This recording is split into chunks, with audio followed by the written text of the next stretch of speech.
जय हिंद दोस्तों, आप सभी का स्वागत है। आज के वीडियो में हम लोग बात करने वाले हैं आरआरबी एनटीपीसी के लिए जो मेडिकल स्टैंडर्ड है वो क्या रहने वाला है हर एक पोस्ट के लिए, साथ ही कौन कौन से टेस्ट किए जाते हैं। क्योंकि आप सभी का एग्जाम होने वाला है तो आप सभी को पता होना चाहिए कि मैं जिस पोस्ट के लिए एग्जाम देने जा रहा हूँ उसका मेडिकल स्टैंडर्ड क्या है। क्योंकि बहुत सारे लोगों को ये चीज़ें पता भी नहीं रहती हैं, फॉर्म ऑनलाइन कर देते हैं और जब पोस्ट की बारी आती है तो उस पोस्ट के लिए उनका मेडिकल स्टैंडर्ड ही फिट नहीं होता है। तो हर एक चीज़ हम लोग इस वीडियो पर जानेंगे कि कौन कौन से टेस्ट होंगे और क्या मेडिकल स्टैंडर्ड मांगा है। सबसे पहले हम लोग बात कर लेते हैं। ये 5 तरीके की पोस्ट थी। पहली थी चीफ कमर्शियल कम टिकट सुपरवाइजर, दूसरी स्टेशन मास्टर, तीसरी गुड्स ट्रेन मैनेजर, चौथी थी जूनियर अकाउंट असिस्टेंट कम टाइपिस्ट और पांचवी थी सीनियर क्लर्क कम टाइपिस्ट। ये जो पोस्ट है ये लेवल 6 की है, ये लेवल 6 की है, बाकी नीचे की तीनों लेवल 5 की पोस्ट है। अब जो पहली पोस्ट है चीफ कमर्शियल कम टिकट सुपरवाइजर, यहाँ मेडिकल स्टैंडर्ड मांगा है B2 और स्टेशन मास्टर के लिए मांगा है A2, गुड्स ट्रेन मैनेजर के लिए मांगा है A2 और जूनियर अकाउंट असिस्टेंट कम टाइपिस्ट, ये टाइपिस्ट की जो पोस्ट है दोनों इनमें मांगा है C2। तो जैसे जिसका मेडिकल स्टैंडर्ड C2 है, मतलब B1 B2 उसको नहीं मिल सकता है, चश्मा लगा हुआ है, नंबर बढ़ा हुआ है या लेसिक कराया है, तो वो लोग इन पोस्टों के लिए एलिजिबल नहीं होंगे। तो ऐसी कौन कौन सी पोस्ट है हर एक के बारे में चर्चा करेंगे। सबसे पहले हम लोग जान लेते हैं, यहाँ पर B2 है, A2 है और C2 है। 3 तरीके के मेडिकल स्टैंडर्ड हैं। सबसे पहले हम लोग बात करते हैं B2 की। तो B2 में 6/9, 6/12 विथ और विदाउट ग्लासेस। अगर आपका चश्मा लगा हुआ है तो आपको B2 जरूर मिल सकता है, लेकिन जो पावर ऑफ लेंस है वो 4D से कम होनी चाहिए, तभी आपको B2 मिलेगा। साथ ही यहाँ पर लेसिक भी अलाउड है। अगर आपने लेसिक करवाई है तो लेसिक भी अलाउड है। अभी मैं आपको बताऊंगा कि लेसिक जो जिन लोगों ने करवाई है उसका क्या प्रोसेस होता है। अब उसके बाद B2 स्टैंडर्ड के लिए आपका बाइनोकुलर विजन टेस्ट होगा।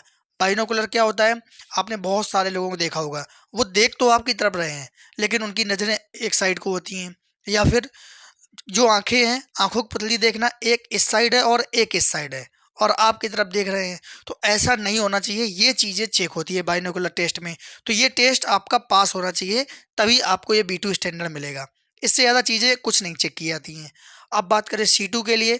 C2 में 6/12 विद और विदाउट ग्लासेस। तो सबसे जो राजा मेडिकल स्टैंडर्ड है वो है C2। यहाँ कोई टेंशन नहीं है, चश्मा लगा है, 6/12 तक है, कुछ धुंधला भी दिखाई दे रहा है, कोई टेंशन नहीं। इसमें भी आपका लेसिक अलाउड है। अब उसके बाद बात करते हैं A2, जो मेन इंपॉर्टेंट पोस्ट है।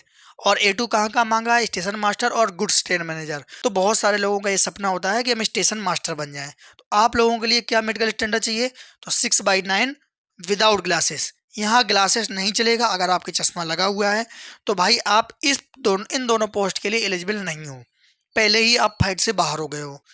साथ ही नियर विजन टेस्ट, आपको पढ़वा के देखा जाएगा कि पास से आप पढ़ पा रहे हो कि नहीं, कोई भी बुक दे दी जाएगी। साथ ही बाइनोकुलर विजन टेस्ट, बाइनोकुलर आप लोगों को बताया कि आपकी आंखें टेढ़ी मेढ़ी नहीं होनी चाहिए। उसके बाद नाइट विजन टेस्ट, जो नाइट विजन टेस्ट होता है, आपको जैसे खुले पे ले जाएंगे तो आपको दिखाया जाएगा कि ये चीज़ें दिख रही हैं या नहीं दिख रही हैं। तो कुछ एक डिस्टेंस होती है, उतनी दूर का पूछा जाएगा आपसे कि नाइट में आप देख पा रहे हैं कि नहीं। और एक ये होता है मायोपिक। मायोपिक में क्या होता है, आप लोगों को पास का तो एकदम साफ दिखेगा लेकिन दूर का बहुत धुंधला धुंधला दिखाई देगा। तो वो भी आपको दिखवाया जाएगा कि हाँ दूर का आपको दिखाई दे रहा है कि नहीं दे रहा है। तो ये टेस्ट होता है। और साथ ही कलर ब्लाइंडनेस, कलर ब्लाइंडनेस नहीं होना चाहिए। तो आप लोगों को मैंने बता दिया है कि इस A2 पोस्ट के लिए कलर ब्लाइंडनेस नहीं होना चाहिए। C2 में आपका CV चल जाएगा। अब उसके बाद लेसिक। देखिए अगर A2 की बात करें तो यहाँ लेसिक वाले भी फेल हो जाएंगे। लेसिक वाले भी यहाँ एलिजिबल नहीं है A2 मेडिकल स्टैंडर्ड के लिए। B2 C2 में तो आपका लेसिक चल जाएगा। बहुत सारे लोग इस वाली ट्रेड से बाहर होने वाले हैं। और आप देख लेना जो मेडिकल स्टैंडर्ड होता है ना, बहुत कम लोग इसका मेडिकल स्टैंडर्ड पास कर पाएंगे और इनमें हमेशा ही कट ऑफ कम रहेगी। आप देख लेना जो इस बार की पोस्टें हैं सबसे कम कट ऑफ इन्हीं पर रहेगी मेडिकल स्टैंडर्ड की वजह से। और जहाँ जहाँ ये C2 वाली पोस्ट है ना, यहाँ की कट ऑफ अच्छी खासी देखने को मिलेगी। तो ये था हमारा पूरा मेडिकल का प्रोसेस। अब बात करते हैं कि जो मेडिकल में हमारा क्या क्या चेक किया जाएगा। तो सबसे पहले आपकी DV होगी। तो DV के बाद आपको 2 स्लिप दिए जाएंगे। 2 स्लिप में एक पर्ची होगी जिसमें 24 रुपये आपका चार्ज होगा, जो मेडिकल का चार्ज है, और एक लिफाफा दिया जाएगा जो आपको जहाँ रेलवे हॉस्पिटल आपको भेजा जाएगा वहाँ पे देना होता है। तो पहले तो आपके डॉक्यूमेंट वेरिफिकेशन हो जाएगा, फिर आसपास जो रेलवे हॉस्पिटल होते हैं जहाँ पे पॉइंट बनाए गए होंगे वहाँ आपको भेजा जाएगा कि आप कल यहाँ पे अपना मेडिकल के लिए पहुँच जाएं। अब उसके बाद अगर अगले दिन नहीं पहुँच पाते हैं, देखिए बहुत ऐसी केस होते हैं कि जैसे आपको दे दिया 40 किलोमीटर 50 किलोमीटर दूर, आप समय से नहीं पहुँच पा रहे अगले दिन, तो क्या हमें बाहर कर देंगे? ऐसा बिल्कुल भी नहीं है।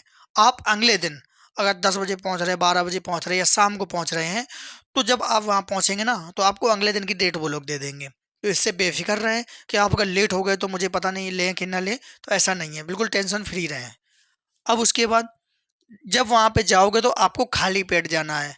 अगर आप मान लो खाली पेट नहीं गए, कुछ खा पी लिया, क्योंकि ब्लड टेस्ट भी होगा, यूरिन टेस्ट भी होगा। अगर आपने कुछ खा पी लिया, तो फिर आपको 1-2 दिन का और इंतज़ार करना पड़ सकता है। इसलिए खाली पेट बुलाएँ तो खाली पेट ही जाना। अब उसके बाद जो पहला टेस्ट होता है एक्स-रे, आपकी चेस्ट का एक्स-रे किया जाएगा, देखा जाएगा कहीं कोई इन्फेक्शन तो नहीं है, कहीं कोई दिक्कत तो नहीं है। तो ये चीज़ें चेक की जाती हैं एक्स-रे में। तो इसमें बहुत कम लोगों को दिक्कत आती है, किसी को भी दिक्कत नहीं आती है। अगर बात करें यूरिन टेस्ट, एक्स-रे होता है, यूरिन टेस्ट होता है। तो यूरिन टेस्ट में भी कोई दिक्कत नहीं आती है। ब्लड टेस्ट में आपका चेक किया जाएगा कि शुगर कितना है या और भी जो बीमारियाँ हैं वो उससे पता चल जाएगा। ब्लड कैंसर वगैरह, इसीलिए ब्लड टेस्ट किया जाता है। बीपी चेक किया जाता है, तो बहुत सारे लोग क्या करते हैं जब बीपी चेक किया जाता है तो वो डर जाते हैं। तो बीपी उनका अपने आप बढ़ जाता है। तो इसमें किसी को नहीं बाहर किया जाता, 2 बार 4 बार चेक करेंगे, फिर भी अगर बहुत ज़्यादा आ रहा है तो आपको साइड में बैठा देंगे, थोड़ी देर बाद चेक करेंगे। मतलब नॉर्मल जब हो जाएगा, जब नॉर्मल आ जाएगा तभी आपको वहाँ से भेजा जाएगा। तो बिल्कुल बेफ़िक्र रहें, इसमें किसी को बाहर नहीं किया जाता है।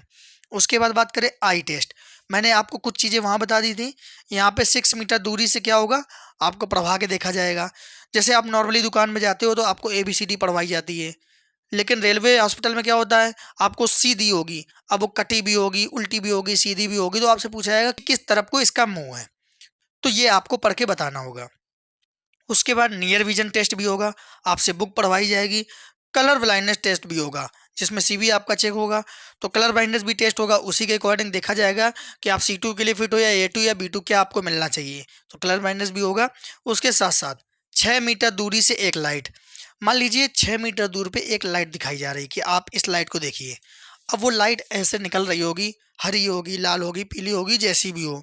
फिर आपको देखना है और बताना है कि ये लाइट हरी है। फिर वो जो वहाँ पे डॉक्टर बैठे होंगे, वो लाइट डॉक्टर की तरफ की जाएगी, तो वो प्रूव करेगा कि हाँ, आपने सही बताया है।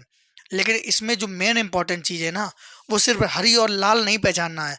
आपको डार्क और लाइट का भी नॉलेज होना चाहिए कि डार्क है या लाइट है, कैसी है। डार्क रेड है या लाइट रेड है, ये चीज़ें भी आपको पता होना चाहिए। तो आप यूट्यूब पे वीडियो देख लेना, आप लोगों को अच्छे से इस चीज़ के बारे में जानकारी मिल जाएगी। तो ये जो कुछ एक्स्ट्रा टेस्ट है, जहाँ से आपको दिक्कत हो सकती है। अब उसके बाद हाइड्रोसील भी, तो बहुत सारे ज़ोन में तो ऐसा है कि हो सकता है कि चेक ही ना करें।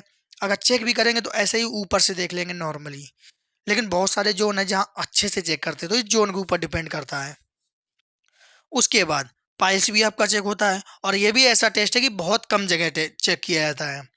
अब उसके बाद बात करें, इतनी चीज़ें हो गई कि मेडिकल बी टू है और आपका सी टू आ रहा है। मान लीजिए आपने कोई पोस्ट क्वालिफाई की है, आपका मेडिकल स्टैंडर्ड बी टू है और आपका जो मेडिकल स्टैंडर्ड है वो सी टू आ रहा है, उस समय चेक करने पर तो क्या होगा, वो आपको साइड में बैठा देंगे।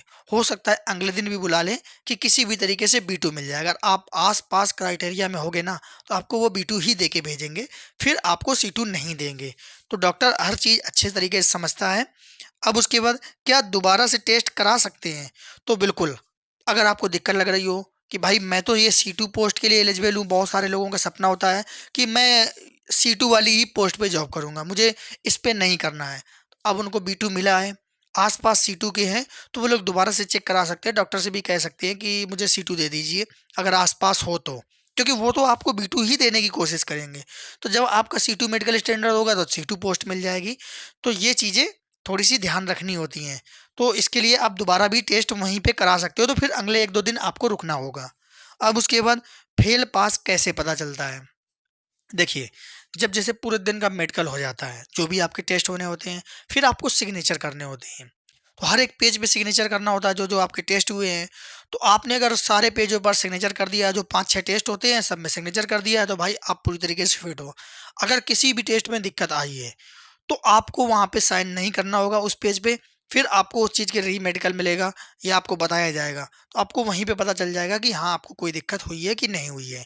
तो ये इतनी सारी चीज़ें थी जो यहाँ पे चेक होती हैं। तो अगर आप लोगों का medical standard B2, C2, A2 कुछ भी है इनमें से, उसी के अकॉर्डिंग आप लोगों को ये पोस्टें मिलेंगी। तो आपका अगर मेडिकल स्टैंडर्ड A2 है, तो भाई बेस्ट है, आप सारी पोस्ट के लिए एलिजिबल हो।